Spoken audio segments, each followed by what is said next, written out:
So you know I'm heavily involved in the music industry. I DJ almost every weekend. I'm always at some sort of wedding or high school dance. I've got to keep up with the Billboard charts to know what the next top song is.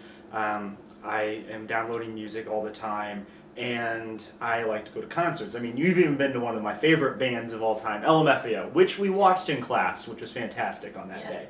But you know my taste in music may not completely match yours. Right. I mean, what did you think of the concert? I thought it was an experience. Oh, you say it like it was such a bad experience. It wasn't a bad experience. It was just different. I like the inflatable zebra. When The they threw it inflatable up. zebra was awesome. But I mean, we talked in class about where the music industry was going, where it's at right now, and where it was. I remember Dr. Byers talking about showing everything, and I just wanted to get your opinions and views on what you kind of thought about it. I mean, let's start from the beginning. When music first started, it was on the radio and 8 tracks. And whatever came before 8 tracks, which I have no idea if there was anything that came before 8 tracks. And they kind of just moved from 8 tracks to whatever came next, and then we got to records, then we got to CDs, and... No, you forgot cassette tape. Oh, we forgot cassette tape. I do remember listening to cassette tapes all the time. Yeah. So we went from that, and now we're CDs, and now we're almost to the point where you don't actually have to have a material piece of anything material to listen to music. You can just put it on your iPod. You can listen to it on Pandora. What do you think of that transition? Are we getting away from having the material stuff, and is that a bad thing? I don't think it's a bad thing. I do think we're getting away from the material stuff. I just think it's a shift. I mean, over all these years, it's been a slow transition into something new, and it's just something society has to adjust to. And I don't think it's bad. I mean, I do think it's nice to have the actual CD sometimes, but, I mean, it's just a change in the way we're doing things. Now, do you buy any CDs still? Not anymore, no.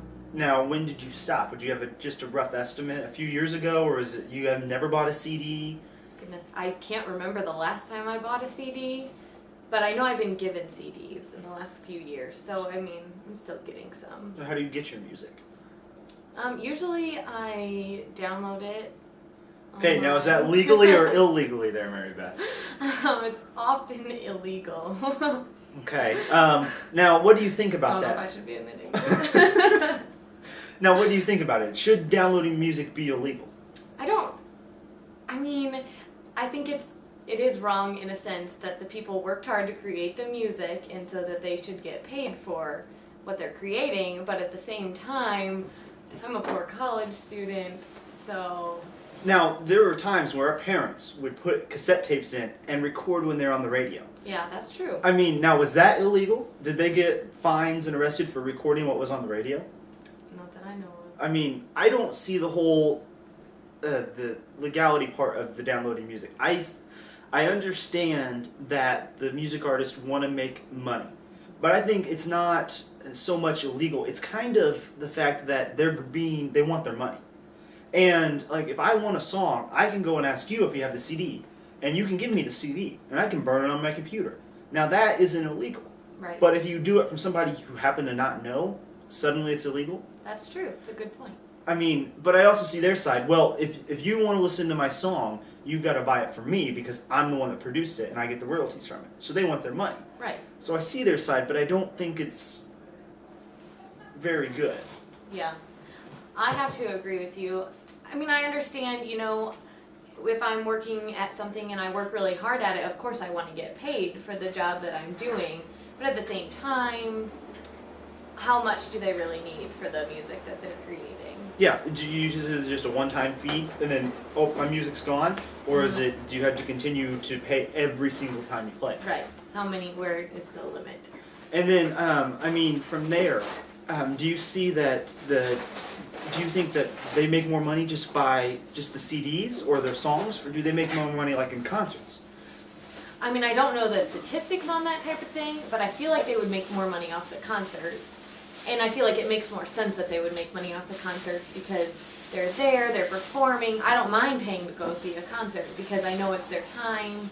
And, it took a lot of effort to, learn the dances and the whole routines they come up with. It's a and show. Everything. It's a show. Now, see, that's the whole, one of my biggest problems with the music downloading, the legality of it. Because if you're really thinking about it, if the artists want to make more money, they should let everyone listen to the music for free, thus the radio. Yeah. The people hear the music, they get interested in the songs, they listen to more by the artists, and they actually go and they watch the show. And I know they make more money at the shows than they do off of record sales. Yeah. So why not give your music out for free? And when you're telling people it's illegal to download music, you're basically saying, hey, I don't want you to listen to my stuff Yeah. that you can listen to on the radio. Don't listen to it because I don't want you to get excited about it and watch me in concert. Right. Yeah, that doesn't make sense. And even if you look at YouTube, people have got their music there, and that's how a lot of lesser known artists become more well known. It's through YouTube because people share the videos and everything. And it just seems like sort of the same concept that you're talking about right there. And I just don't see why it's got to be illegal just because they want some money off of it. The YouTube people they're not like looking for money. Mm-hmm. They may get it in the end off of sponsorships or advertising or concerts or whatever, but that wasn't their first goal. Right.